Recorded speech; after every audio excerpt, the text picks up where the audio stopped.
Social Security is about to change, and we are going to see many changes over the next several months. Today, I want to break down what some of those changes are likely going to be, what we're hearing from the Trump administration, what we are hearing from other experts as well, and why these changes, according to reports, are happening so quickly. So I'm going to break all this down. If you are currently receiving any form of Social Security, this is a video that you need to watch because I'm going to go over some of the things that we are going to experience over the next several months. So I'll break all this down in just a moment, explain what is going on and how you will likely be impacted. But first, before I do, all I ask is one thing. It takes 2 seconds. Go ahead, hit that like button if you enjoy these daily updates. And now let's begin.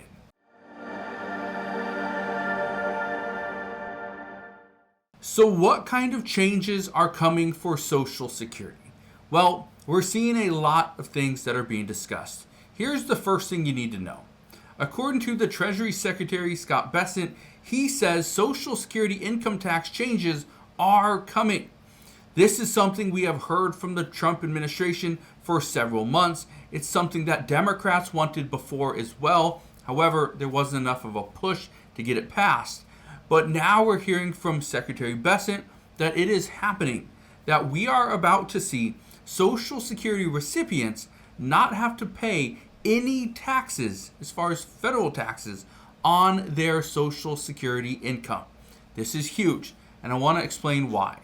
But first, you need to understand how much Social Security beneficiaries are getting paid and how much of that is going into taxes. Look at this right here. It says single and head of household with qualifying widow or married filing jointly. Let's just go with this, okay? You can see the numbers. If you're married filing jointly, if you make below $32,000 a year, no benefits are taxed. For individuals, that's $25,000. Now, if you make between $32,000 and $44,000 combined, then up to 50% of your benefits are taxed. And if you make over $44,000, then up to 85% of your benefits are taxed. Yeah.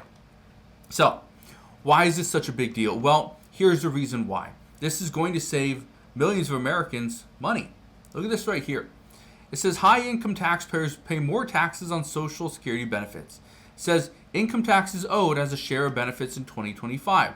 So right here, in the top percentage, people that make over $205,800 per year, 20% of their income, okay? That's how much of it is going.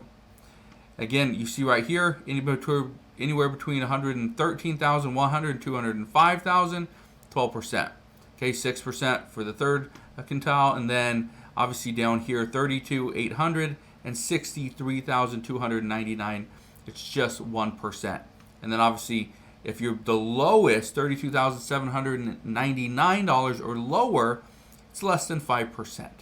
Okay. It says right here about half of Social Security recipients pay some income tax on their benefits, with the average effective rate of around 7%, according to the Center of Budget and Policy Priorities. Obviously, this is something that the Trump administration is set on. Let's eliminate federal income taxes on all Social Security benefits. That's something that looks like it's a done deal. However, there's other changes that could be coming that could actually stop that or could slow it down. Here's one of the other changes.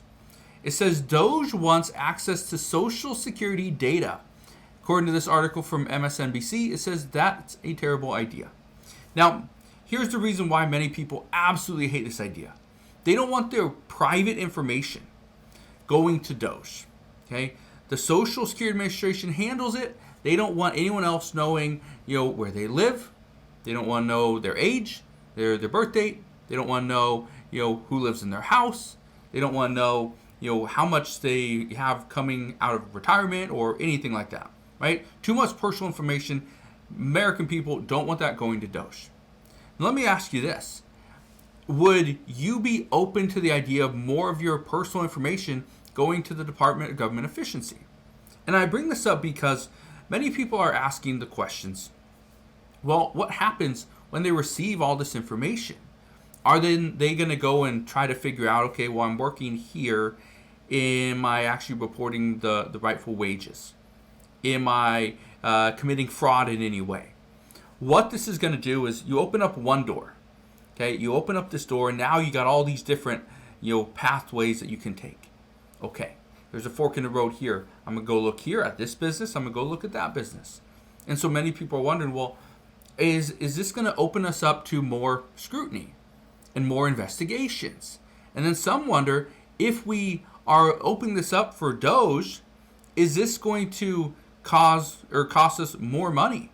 And it potentially could. But look at this. Because the Trump administration was pretty much shut out, guess what they're doing? It says Trump brings Doge fight over access to Social Security data to the Supreme Court.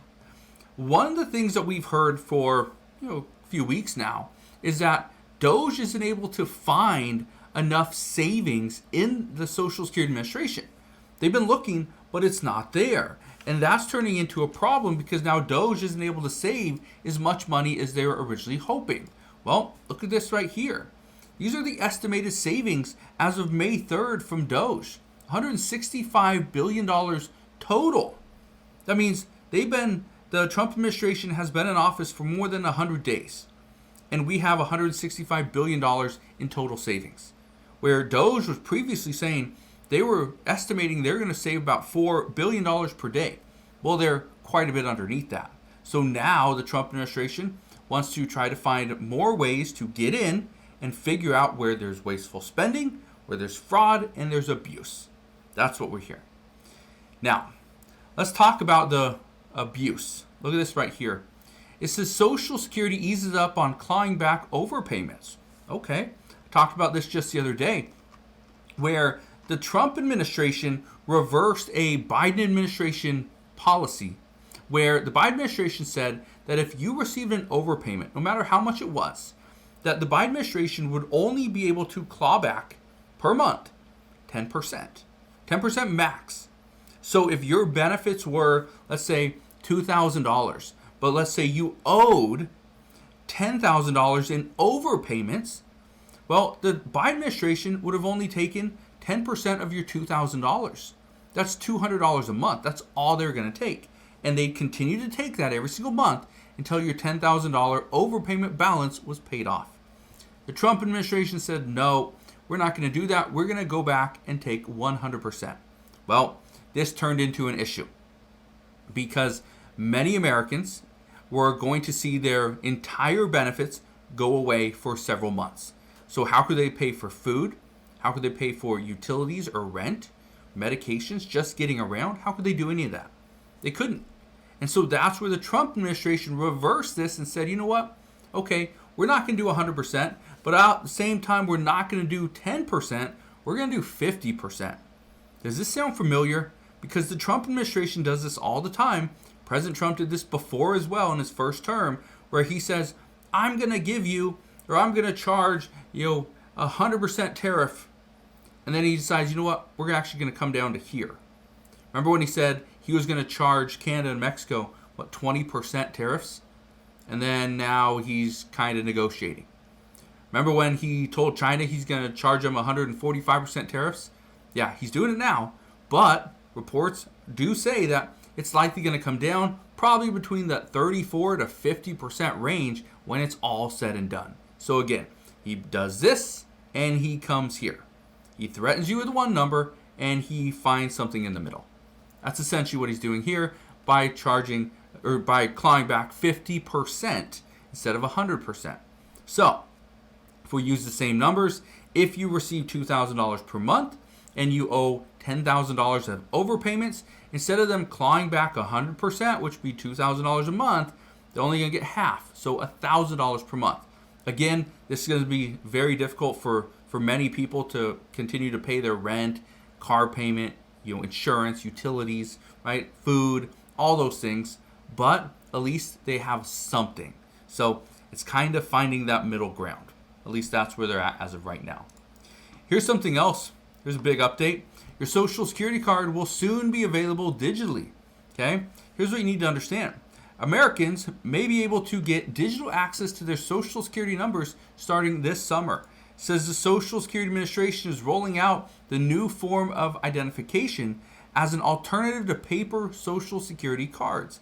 It says digital access could be a help when replacing your Social Security card if it's lost or stolen.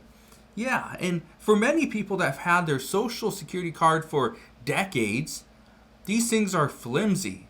They don't want you to laminate them, so what do?